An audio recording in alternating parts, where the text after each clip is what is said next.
திருமதி Kanimozhi. Thank you sir. அறிவும் மானமும் மனிதர்க்கு அழகு என்றார் தந்தை பெரியார்.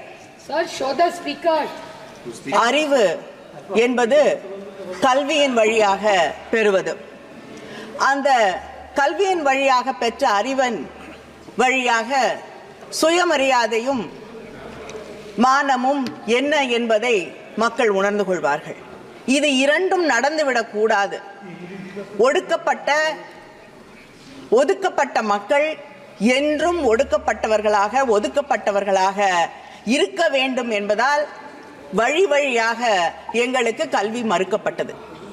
இன்று அந்த வழியிலே அந்த மறுக்கப்பட்ட நியாயங்களுக்காக போராடி கொண்டிருக்கக்கூடிய சில பேர் இன்று ஆட்சி நடத்தக்கூடிய நிலையிலே நாம் நின்று கொண்டிருக்கிறோம். பிஜேபியோடைய 2014 தேர்தல் அறிக்கையிலே investment in education yields the highest returns என்று அவர்கள் சொல்லி இருக்கிறார்கள். ஆனால் காத்து கொண்டிருக்கிறோம் அந்த எடுகேஷன்ல இன்வெஸ்ட் பண்ணக்கூடிய தினம் எதுவாக இருக்கும் என்று. யூபிஏ அரசாங்கத்திலே ஜிடிபியில 4.77% கல்விக்காக ஒதுக்கப்பட்டது. தமிழ்நாட்டிலே எங்களுடைய முதலமைச்சர் அவர்கள் கல்விக்காக தமிழ்நாட்டு ஜிடிபியிலே 12% ஒதுக்கீடு செய்கிறார். ஆனால் இந்த அரசாங்கம் யூனியன் கவர்மெண்ட் அவங்களுடைய நிதிநிலை அறிக்கையிலே இந்த ஆண்டு 2.5% கல்விக்காக ஒதுக்கீடு செய்யப்பட்டிருக்கிறது. அருகிலே இருக்கக்கூடிய பூட்டான்ல 8% ஒதுக்கீடு செய்கிறார்கள். ஆனால் இந்தியாவிலே 6% கூட நாம் இன்று வரை தொடவில்லை. கல்வி என்பது பொது பட்டியலிலே இருக்கிறது. It is in the concurrent list. ஆனால் இங்கே இருக்கக்கூடிய ஒன்றிய அரசாங்கம் ஏதோ அது அவர்களுக்கு கொடுக்கப்பட்ட ஒன்றாக, அவர்களுக்கு மட்டுமே உரிமை இருக்கக்கூடிய ஒன்றாக நினைத்து கொண்டு நடந்து கொள்கிறார்கள். கல்விக்காக ஒதுக்கீடு செய்யப்படக்கூடிய நிதியில் 60% ஒன்றிய அரசாங்கம் தர வேண்டும், 40% மாநில அரசாங்கம் தரக்கூடிய ஒன்று. ஆனால் உண்மை நிலை என்னவென்றால் செஸ் 4% ஹெல்த் அண்ட் எஜுகேஷன் என்ற பெயரிலே வாங்குகிறார்கள். அது மாநிலங்களில் இருந்து சாமானிய மக்களிடமிருந்து வாங்கக்கூடிய அந்த நிதியில் கல்விக்காக ஒரு முக்கியமான தொகையை அவர்கள் ஒதுக்க வேண்டி இருக்கிறது. அப்படி பார்க்க போனால் கிட்டத்தட்ட 50% மேலாக கல்விக்காக நிதியை வழங்கி கொண்டிருப்பது மாநில அரசாங்கம் தான். கல்வி பொதுப்பட்டியலில் இருக்கிறது. அதற்கான அதிகமாக நிதியை தரக்கூடியவர்கள் நாங்கள். எங்களிடம் இருந்து வரி என்று சொல்லி, ஜிஎஸ்டி சொல்லி எங்ககிட்ட இருக்கக்கூடிய நிதியை எல்லாம் வாங்கிக் கொள்கிறீர்கள். ஆனால் எங்களுக்கு மாநிலத்திற்கு தர வேண்டிய, கல்விக்காக தர வேண்டிய நிதியை வைத்துக்கொண்டு வழங்க மறுக்கிறீர்கள். இது எப்படி இருக்கிறது என்றால், மணிமேகலையின் கையிலே இருந்த அக்ஷய பாத்திரத்தை பிடுங்கிக் கொண்டு பிச்சை பாத்திரத்தை வழங்கி இருக்கக்கூடிய ஒரு நிலையிலே இன்று மாநில அரசாங்கங்கள் நின்று கொண்டிருக்கிறது. You are dictating. You are holding us ransom. Shameful. SSA, Samagra Shiksha Abhiyan, Inclusive Education Program என்பது தமிழ்நாட்டு பொறுத்தவரை ஏறத்தாழ 3585 கோடி அதற்காக ஒதுக்கப்பட்டிருக்கிறது. யூனியன் கவர்மெண்ட் காம்பனன்ட் 60%, 2151 கோடி. ஆனால் அந்த 2151 கோடியிலே இன்று வரை, ஜூன் மாதம் வழங்கப்பட வேண்டியது இன்று வரை 500 கோடி முதல் தவணையாக வழங்க வேண்டிய நிதி வழங்கப்படவில்லை. அதற்கு என்ன காரணம்? பிரதமரின் ஸ்ரீ பள்ளிக்கூடங்கள் என்ற ஒரு திட்டம் வழங்கப்பட்டிருக்கிறது. அது PM ஸ்ரீ ஸ்கூல்ஸ். அது கிட்டத்தட்ட புதிய கல்விக் கொள்கையை ஒவ்வொரு மாநிலத்தின் மீதும் திணிக்கக்கூடிய ஒரு திட்டமாக இருக்கிறது. எங்களுடைய முதலமைச்சர் தளபதி அண்ணன் ஸ்டாலின் அவர்கள் இன்று வரை புதிய கல்விக் கொள்கையை தமிழ்நாடு ஏற்றுக்கொள்ளாது என்று திட்டவட்டமாக தெளிவாக தெரிவித்திருக்கிறார்கள். ஆனால் அந்த கொள்கைக்காக இன்று தமிழ்நாட்டிற்கு தரப்பட வேண்டிய 500 கோடியை தர மறுத்து கொண்டிருக்கிறீர்கள். இது எப்படி இருக்கு? எங்க கிட்ட இருந்து பணத்தை வாங்கி வைத்துக்கொண்டு புதிய கல்விக் கொள்கையை நீங்கள் ஏற்றுக்கொண்டால்தான் உங்களுக்கு நிதி வழங்கப்படும் என்றால் நாங்கள் தேர்ந்தெடுக்கப்பட்ட பிரதிநிதிகள் இல்லையா? தமிழ்நாடு அரசாங்கத்தை மக்கள் தேர்ந்தெடுக்கவில்லையா? எங்கள் முதலமைச்சரை மக்கள் தேர்ந்தெடுக்கவில்லையா? நீங்கள் மட்டும்தான் மக்கள் பிரதிநிதிகளா? உங்களுக்கு என்ன உரிமை இருக்கிறது? உங்களுடைய இதே பிரதமர் குஜராத்தின் முதலமைச்சராக இருந்த பொழுது மாநில உரிமைகளுக்காக குரல் கொடுத்துக் கொண்டிருந்தார். இங்கே பிரதமரானவுடன் இன்று மாநிலத்தின் உரிமைகளை பறிக்கக்கூடிய ஒருவராக மாறியிருக்கிறார். எங்களுடைய கல்விக் கொள்கையிலே, எங்களுடைய மக்களுடைய நம்பிக்கையிலே, மக்கள் தேர்ந்தெடுத்திருக்கக்கூடிய அரசாங்கத்தின் உரிமைகளிலே தலையிடுவதற்கு ஒன்றிய அரசாங்கம் யார் என்று நான் கேட்கிறேன். நீங்கள் சொல்லக்கூடிய புதிய கல்விக் கொள்கை, இங்கே பேசியவர்கள் சொன்னார்கள் மும்மொழி கொள்கை என்றால் எங்களுக்கு என்ன தெரியாது, திராவிட முன்னேற்ற கழகம் மொழிக் கொள்கையை வைத்துக் கொண்டு அரசியல் செய்து கொண்டிருக்கிறது, ஏமாற்றுகிறது என்று. நான் கேட்கிறேன், உலகத்திலே வேறு ஏதாவது ஒரு இடத்திலே மொழி போராட்டத்திலே உயிரை தியாகம் செய்த நூற்றுக்கணக்கானவர்கள் எங்கே இருக்கிறார்கள் என்று நீங்கள் காட்ட முடியுமா? உங்களுக்கு தெரியாது. ஏனென்றால் இந்த நாட்டின் விடுதலை போராட்டத்தில் கூட நீங்கள் பங்கேற்றுக் கொள்ளவில்லை. அதனால் உங்களுக்கு தியாகம் என்பது என்னவென்று புரியாது. இங்கே கேந்திரிய வித்யாலயங்கள், உங்களுக்கு உதாரணத்திற்காக நீங்கள் மொழிக் கொள்கையில எப்படி நடந்து கொள்வீர்கள் என்று உங்களுக்கு விளக்குவதற்காக, இங்கே இருக்கக்கூடிய சில பேருக்கு விளக்குவதற்காக நான் சொல்லுகிறேன். கேந்திரிய வித்யாலயங்களிலே அங்கே இருக்கக்கூடிய மாநில மொழியை கற்றுத் தருவோம் என்று சொல்கிறீர்கள்.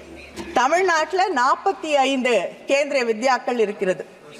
ஆனால் அதில் நீங்கள் எப்படி தமிழை சொல்லி தருவீர்கள்? அங்கே இருக்கக்கூடிய மாணவர்களிலே 20 பேர் ஒரு வகுப்பிலே இருக்கக்கூடியவர்கள் எல்லாம் இணைந்து அங்கே இருக்கக்கூடிய தலைமை ஆசிரியரிடம் வந்து கோரிக்கை வைக்க வேண்டுமா? அப்படி கோரிக்கை வைத்தால் தமிழ் அங்கே அதற்காக ஆசிரியர் நியமிக்கப்பட்டு, ஆசிரியர் கிடைத்தால் நியமிக்கப்பட்டு அங்கே தமிழ் சொல்லி தரப்படும். இது தமிழ்நாட்டிலே நாங்கள் கோரிக்கை வைத்து கெஞ்சி போராடி தமிழை கற்றுக்கொள்ள வேண்டும். கேந்திரிய வித்யாக்களிலே 45 பள்ளிகளிலே 15 பள்ளிகளில் தான் தமிழ் சொல்லி தரப்படுகிறது. இப்படிப்பட்ட ஒரு நிலையை கேந்திரிய வித்யாலயா பள்ளிகளிலேயே நடத்தி கொண்டிருக்கக்கூடிய உங்களை நம்பி மொழிக் கொள்கையிலே நீங்கள் நியாயமாக நடந்து கொள்வீர்கள் என்று நாங்கள் எப்படி நினைக்க முடியும்? ஒவ்வொரு இடத்திலும் ரயில்வே ஸ்டேஷன்ல போய் டிக்கெட் வாங்க முடியல, அங்கேயும் ஹிந்தியை திணித்துக் கொண்டிருக்கிறீர்கள். அப்படிப்பட்ட இந்த அரசாங்கம் எங்கள் மீது ஹிந்தியை திணிக்காது. ஹிந்தியை மட்டுமா திணிக்கிறீர்கள், சமஸ்கிருதத்தையும் திணித்துக் கொண்டிருக்கிறீர்கள். ஒவ்வொரு வழியிலும் எப்படி நாங்கள் உங்களை நம்பி மொழிக் கொள்கையிலே நீங்கள் நியாயமாக நடந்து கொள்வீர்கள் என்று நினைக்க முடியும்? அது மட்டும் இல்லை, எங்களுடைய தமிழ்நாட்டு முதலமைச்சர் அவர்கள் காலை உணவு திட்டத்தை கொண்டு வந்திருக்கிறார். கிட்டத்தட்ட 1,14,000 குழந்தைகளுக்கு மேல் காலை உணவு திட்டத்தால் பயன்பட்டு கொண்டிருக்கிறார்கள். மதிய உணவு திட்டத்தை கொண்டு வந்ததும் தமிழகம் என்ற பெருமையை நாங்கள் தனையுமென்று சொல்லிக் கொள்வோம். ஆனால் PM போஷான் என்ற திட்டம் நாடு முழுவதும் இருக்கக்கூடிய இந்த திட்டத்திற்கு இந்த அரசாங்கம் அந்த திட்டத்திற்கான மதிப்பீடு 11,600 கோடி. அதுல குழந்தைகளுக்கு உணவு தரக்கூடிய திட்டத்திலே நீங்கள் ஒதுக்கீடு செய்திருப்பது 10,000 கோடி. உணவு குழந்தைகளுக்கு உணவு தரக்கூடிய இந்த PM போஷான் திட்டத்திற்கு கூட போதிய நிதியை ஒதுக்க முடியாத நீங்கள் எங்களுக்கு கல்வியை பற்றி சொல்லித் தருகிறீர்கள். நாங்கள் அதற்கு தலைவணங்கி ஏற்றுக்கொள்ள வேண்டும். அதே போல நான் எடுக்கப்பட்டிருக்கக்கூடிய ஒரு நேஷனல் சாம்பிள் சர்வேல இந்த நாட்டிலே அதிகமாக பெண் குழந்தைகள் பள்ளியிலிருந்து நிறுத்தப்படுவதற்கு காரணம் அவர்கள் வீட்டு வேலைகளை செய்ய இருப்பதால். ஆண் பிள்ளைகள் நிறுத்தப்படுவது எக்கனாமிக் ஆக்டிவிட்டீஸின் காரணமாக தொழிலை அவர்கள் தொடங்கி அங்கே இருக்கக்கூடிய குடும்பத்திற்கு பொருளாதாரத்தை ஈட்டி வருவதற்காக. இந்த புதிய கல்விக் கொள்கையிலே நீங்கள் விஸ்வகர்மா என்ற திட்டத்தை கொண்டு வந்து இந்த பிள்ளைகளை படிக்கக்கூடிய வாய்ப்புகளை எல்லாம் மறுத்து வழி வழியாக எந்த குலக்கல்வியை திராவிட முன்னேற்ற கழகமும் திராவிட இயக்கமும் எதிர்க்கிறதோ அதே கல்வியை கொண்டு வந்து எங்கள் பிள்ளைகளின் படிப்பை எதிர்காலத்தை நாசமாக்க துடித்துக் கொண்டிருக்கக்கூடிய அந்த புதிய கல்விக் கொள்கையை எங்களால் எப்படி ஏற்றுக்கொள்ள முடியும்? இதே போல மொழி திணிப்பை பற்றி சொல்லுவதென்றால் தெலுங்கானால நீங்க சொல்லக்கூடிய ஏகலைவா மாடல் ஸ்கூல்ஸ்ல கிட்டத்தட்ட 47 பேர் வேலைக்கு எடுக்கப்பட்டிருக்கிறார்கள் பள்ளிக்கூடங்களிலே. அதிலே 44 பேர் ஹரியானாவில் வந்திருக்கிறார்கள் தெலுங்கானாவில் இருக்கக்கூடிய பள்ளிகளிலே கல்வி சொல்லிக் கொடுப்பதற்காக. எப்படி படிப்பாங்க அந்த பிள்ளைகள்? இப்படி புதிய கல்விக் கொள்கையின் வழியாக இந்த பள்ளிகளிலே இருக்கக்கூடிய அந்த ட்ரைபல் ஸ்கூல்ஸ்ல இருக்கக்கூடிய மாணவர்களின் கல்வியை கெடுப்பதற்கான ஒரு வழிவகையை உருவாக்கி கொண்டிருக்கிறீர்களே தவிர அவர்களை காப்பாற்றுவதற்காக அவர்கள் எதிர்காலத்தை பற்றி கவலைப்படக்கூடிய ஒரு திட்டத்தை நீங்கள் உருவாக்கவில்லை. அதே போல் ஹையர் எஜுகேஷன் ஒவ்வொரு ஆண்டும் உயர்கல்வியிலே நீங்கள் ஒதுக்க வேண்டிய நிதியை குறைத்துக் கொண்டே இருக்கிறீர்கள். அதை தாண்டி கிளஸ்டர் ஸ்கூல்ஸ் அதிகமாக மாணவர்கள் இல்லை. தமிழ்நாட்டில் ஒரு மாணவன் இருந்தால் ஒரு பள்ளியை மூடாமல் நடத்தி கொண்டிருக்கிறோம்.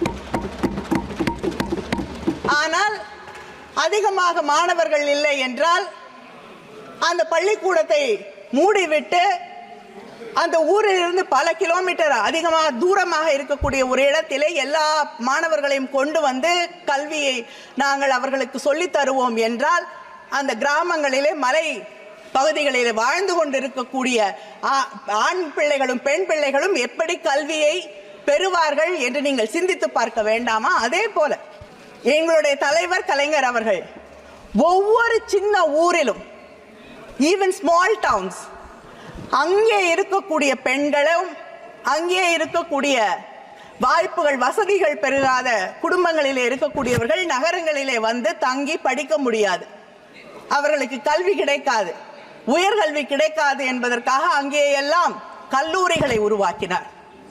அதனாலதான் நீங்க இன்னும் 30 வருஷம் பொறுத்து ஒரு கனவு கண்டு கொண்டிருக்கிறீர்களே 50% உயர்கல்வியை எட்டி விடுவோம் என்று. அதை தமிழ்நாடு என்றோ தாண்டி விட்டதற்கு காரணம் சின்ன சின்ன ஊர்களிலே நாங்கள் அங்கே கல்லூரிகளை உருவாக்கி வைத்திருப்பதற்கு. ஆனா அந்த செயல் திட்டத்தை கொண்டு வந்த தலைவர் கலைஞர் அவர்களின் வழியிலே வந்திருக்கக்கூடிய ஆட்சி இந்த கல்லூரிகளை மூடக்கூடிய உங்களுடைய புதிய கல்விக் கொள்கையை எப்படி ஏற்றுக்கொள்ளும் என்று நான் கேட்கிறேன். அது மட்டும் இல்லை, இன்னும் சொல்வதற்கு நிறைய இருக்கிறது. இன்னும் சில நிமிடங்கள். கருத்துக்கள் நிறைய இருக்கு, ஆனா சீக்கிரம் முடிக்கிறேன். நீட் எங்கள் தமிழ்நாட்டிலே சாதாரண குடும்பங்களை சார்ந்த கிராமப்புறங்களில் இருக்கக்கூடிய பிள்ளைகள் படிப்பதற்காக தலைவர் கலைஞர் அவர்கள் ஒவ்வொரு மாவட்டத்திலும் அரசு மருத்துவ கல்லூரிகளை கொண்டு வந்தார்கள். நீங்கள் நீட் பரீட்சைகளை கொண்டு வந்து அங்கே இருக்கக்கூடிய மாணவர்களின் கனவுகளை எல்லாம் சிதைத்துக் கொண்டிருக்கிறீர்கள். எத்தனை மாணவர்கள் உயிரை மாய்த்து கொண்டிருக்கிறார்கள். அதை பற்றி உங்களுக்கு கவலை இல்லை. ஏனென்றால் இந்த அரசாங்கம் வந்த பிறகு ஒரே ஒரு தொழில் மற்றும் வளர்ந்திருக்கிறது. கிட்டத்தட்ட 5750 கோடி கோச்சிங் இண்டஸ்ட்ரி, இந்த கோச்சிங் ஸ்கூல் இது மட்டும்தான் வளர்ந்திருக்கு. NTA 28 எக்ஸாமினேஷன்ஸ் நடத்தி கொண்டிருக்கிறது. யாராவது ஒருத்தர் அரசாங்கத்திலிருந்து அங்கே நிரந்தர பணியிலே இருக்கிறார்களா என்றால் இல்லை. நீங்க சொன்ன பதில் தான் நான் கேட்ட கேள்விக்கு. There is not one single person who is a permanent employee and who is answerable. அப்ப கேள்வித்தாள்கள் அதில் இருக்கக்கூடிய ரகசியத்தை எப்படி பாதுகாப்பீர்கள்? இதைத்தான் எங்களுடைய முதலமைச்சர் முதல் நாளிலிருந்து இந்த நீட் பரீட்சைகள் தேவையில்லை தேவையில்லை தேவையில்லை என்பதை சொல்லிக் கொண்டிருக்கிறார். இந்த புதிய கல்விக் கொள்கையில உங்களுக்கு மறந்துடுது, இது கன்கரண்ட் லிஸ்ட்ல இருக்கு, பொதுப்பட்டியல்ல இருக்குன்னு. அதனால நீங்க சிலபஸையும் நீங்க தான் உருவாக்குவேன் என்கிறீர்கள். நீங்க உருவாக்கக்கூடிய சிலபஸ் தான் இங்க இருக்கக்கூடிய கலாச்சாரத்தை, பண்பாட்டை, இந்த நாட்டின் நாகரீகத்தை, அரசியல் வரலாற்றை சொல்லித் தரும் என்கிறீர்கள். நீங்க சொல்லிக் கொடுக்கக்கூடிய அரசியல் வரலாறு என்ன? முகலாய மன்னர்களை பற்றி பேச மாட்டீர்கள். மகாத்மா காந்தி அவர்கள் கொல்லப்பட்டதை பற்றி உங்கள் அரசியல் வரலாறு பேசாது. தமிழ்நாட்டிலே இருக்கக்கூடிய தலைவர்களை பற்றி பேச மாட்டீர்கள். பெரியாரை பற்றி நிச்சயமாக பேச மாட்டீர்கள். ஆனால் ஒரு தலைவர் அந்தமான் சிறையில் இருந்து புல்புல் பறவையின் மீது ஏறி, புல்புல் பறவையா ப்ரூம்ஸ்டிக்கான்னு எனக்கு தெரியல, ஏதோ ஒன்றில் ஏறி அவர் சிறையில் இருந்து வெளியே பறந்து வந்தார் என்று உங்களுடைய டெக்ஸ்ட் புக் சொல்லி தருது. இதுவா சயின்டிபிக் டெம்பர்? இதையா மாணவர்களுக்கு நீங்கள் சொல்லி தருவீர்கள், நாங்கள் ஏற்றுக்கொள்ள வேண்டும்? நேற்று இந்த அவையிலே திராவிட இயக்கம்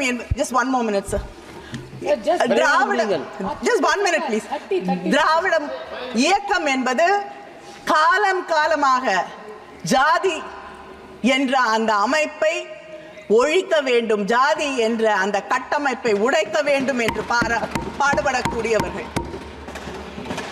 நீதி கட்சியில் இருந்து தந்தை பெரியாரில் இருந்து பேரறிஞர் அண்ணாவில் இருந்து தலைவர் கலைஞர், இன்று எங்களுடைய முதலமைச்சர் வரை இதற்காகவே தன் வாழ்க்கையை அர்ப்பணித்துக் கொண்டவர்கள்.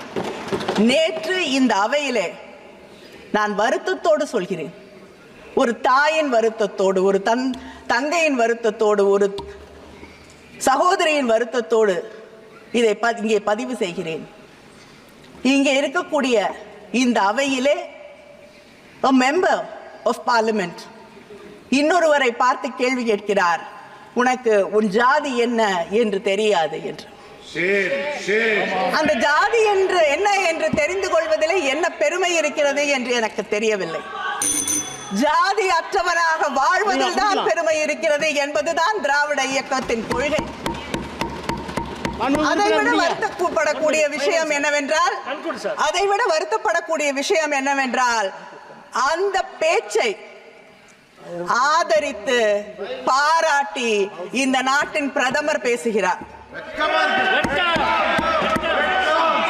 ஜாதி என்பது பெருமை என்று சொல்லக்கூடிய ஒரு ஆட்சி ஜாதியின் பெருமையை பற்றி பேசுவது, ஜாதி தெரியாதவர்களை இழிவுபடுத்துவதை ஏற்றுக்கொள்ளக்கூடிய ஒரு பிரதமர் உருவாக்கக்கூடிய ஒரு சிலபஸை தமிழ்நாடு எந்த காலத்திலும் ஏற்றுக்கொள்ளாது. எங்கள் முதலமைச்சர் கடைசி வரை போராடுவார், நாங்களும் போராடுவோம். வணக்கம்.